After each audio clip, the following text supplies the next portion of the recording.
দুটো টাকাও কিন্তু চাইলে কেউ দেয় না মা। তোর যদি একটা সন্তান থাকতো আজকে এই আনন্দের দিনে, তাকে কি তুই এইটুকুই দিতিস? তোমার কোনো কিছুতে খুশি না ওই বুড়িটা।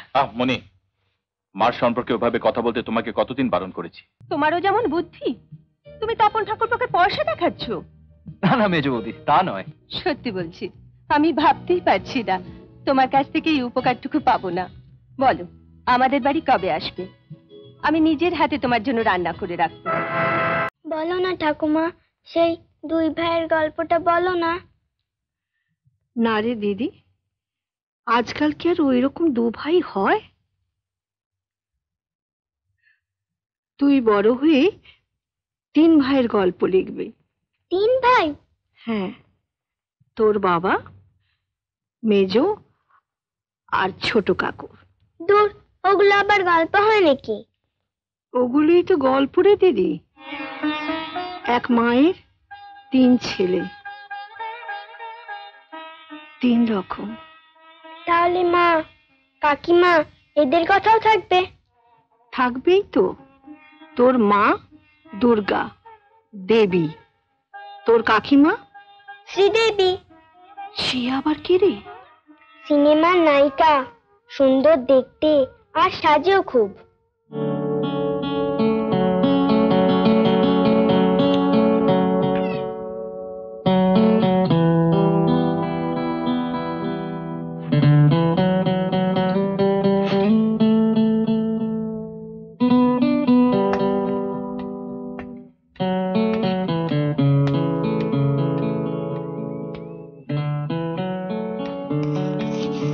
আমি বেরোচ্ছি বড়দি, রাতে আমরা দুজনেই খেয়ে ফিরবো, খাবার রেখো না।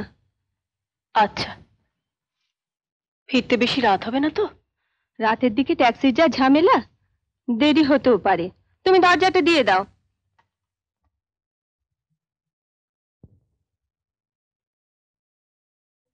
বড়দিরা সবাই ভালো আছে, শুধু শুধু আমি ভালো নেই প্রদীপ।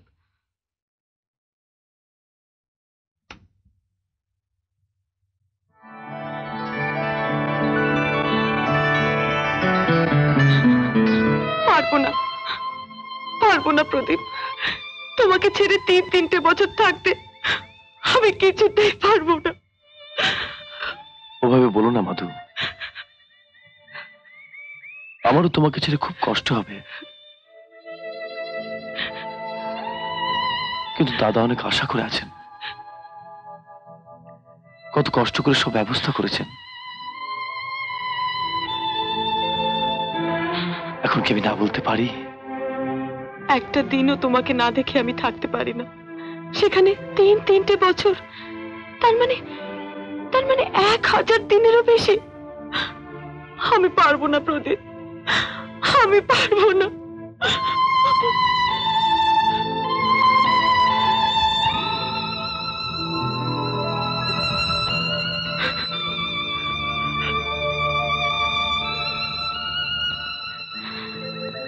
মাধু, আমি ফিরে আসার পর আর তোমাকে একলা থাকতে হবে না। হ্যাঁ, আমি তোমাকে একলা থাকতে দেব না। যাবার আগে এই কটা দিন তুমি আমার সামনে চোখে জল ফেলো না, প্লিজ মাধু, প্লিজ। প্রদীপ, তোমাকে ছেড়ে থাকতে আমার ভীষণ কষ্ট হবে।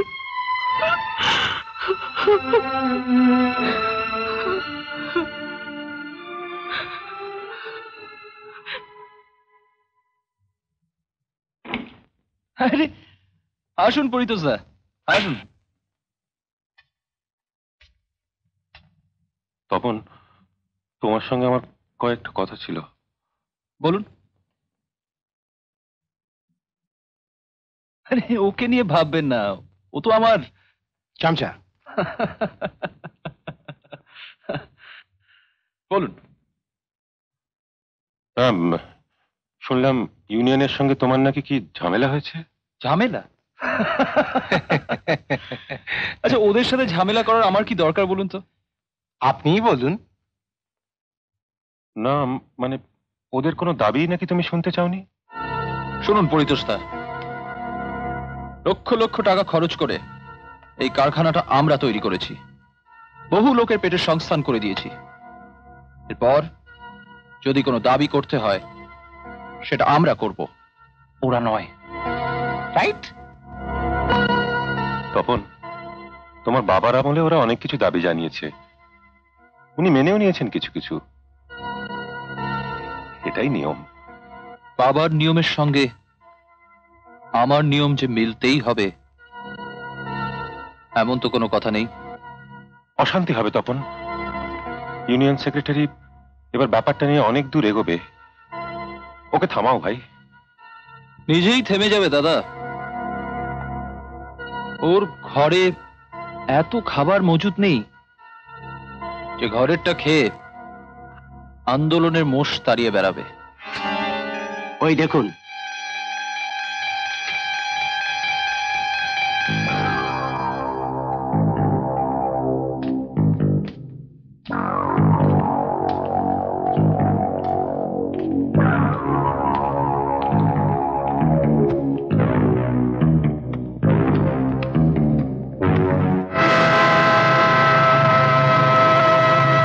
এই লেবার ক্লাস তো তুমি চেনো না?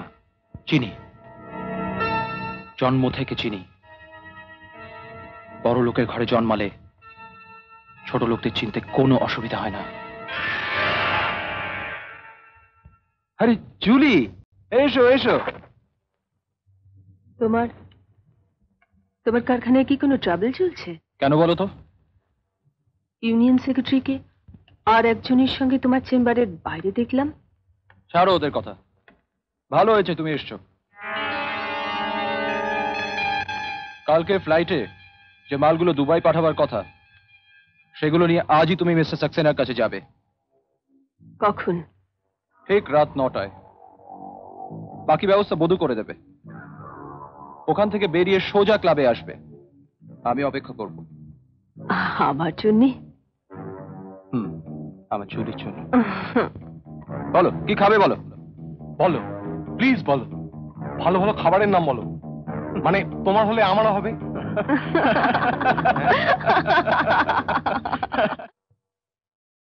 আমার একটা বড় প্রমোশন হয়েছে মা। সুখে থাক তোরা। ভেবেছিলাম মিষ্টি নিয়ে আসবো, কিন্তু তাড়াহুড়ো তো হলো না।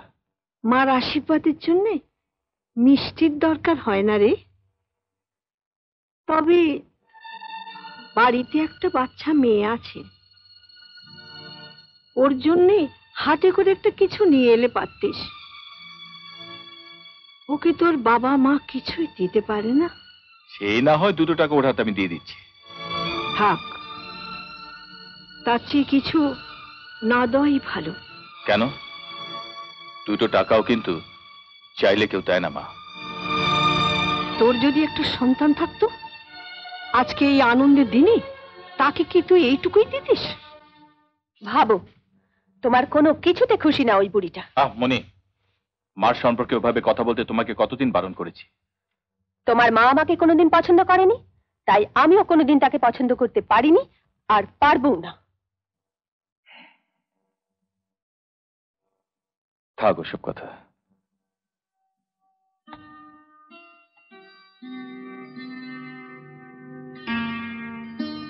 তিন বছর হলো বিয়ে হয়েছে, অবশ্যই একটা জায়গায় পৌঁছলাম। এবার এবার আমাদের একটা সন্তান আসা উচিত। আসবে, নিশ্চয়ই আসবে, কিন্তু অফিসের প্রয়োজনে তপনের কাছে কবে যাচ্ছ? Congratulations mister. Thank you very much. তোমার এই প্রমোশনটা কিভাবে সেলিব্রেট করা যায় বলো তো? সে ভাবনা আমার তপন ঠাকুরপো, কিন্তু তার আগে তোমার কাছে একটা উপকার চাই। এরকম মানে কোম্পানি আমাকে যে পোস্টে বসালো, এর পেছনে তাদেরও তো স্বার্থ অনেকখানি। ডেফিনেটলি থাকবে। যে ব্যবসার দাবিটাতে এত মোটা মাইনের চেয়ারে বসলাম, সে ব্যবসা আমাকে পাইয়ে দেবার তোমার অসীম ক্ষমতা। দাঁড়াও দাঁড়াও দাঁড়াও, তুমি তো মুন্দ্রা এন্টারপ্রাইজে আছো, রাইট? their product yes, কি কিছু পার্টি আমি তোমায় ধরিয়ে দিতে পারবো। কিছু নয় তপন ঠাকুরপো, অনেক অনেক করে দিতে হবে। তাই? কিন্তু কেন করব? তোমার সাথে আমার একটা ডেফিনেট হিসেব থাকবে। তোমাকে তোমার পাওনা পার্সেন্টেজ আমি একটুও ঠকাবো না। Not interested. ওরকম 2-4 পয়সার হিসেব রাখার মতো সময় বা মন কোনোটাই আমার নেই। তোমারও যেমন বুদ্ধি, তুমি তপন ঠাকুরপোকে পয়সা দেখাচ্ছ? না না মেজ বৌদি, তা নয়। সত্যি বলছি, আমি ভাবতেই পারছি না তোমার কাছ থেকে এই উপকারটুকু পাবো না। বলো, আমাদের বাড়ি কবে আসবে? আমি নিজের হাতে তোমার জন্য রান্না করে রাখবো। আপনার হাতের রান্না শুনে লোভ হচ্ছে টেস্ট করার, কিন্তু প্রবলেম হচ্ছে যে শুধু খাবার তো আমার আবার হজমই হতে চায় না। সে ব্যবস্থাও থাকবে। কবে আসছো বলো? এরকম আরো অনেক সিনেমা দেখতে হলে ডাউনলোড করুন ক্লিক অ্যাপ।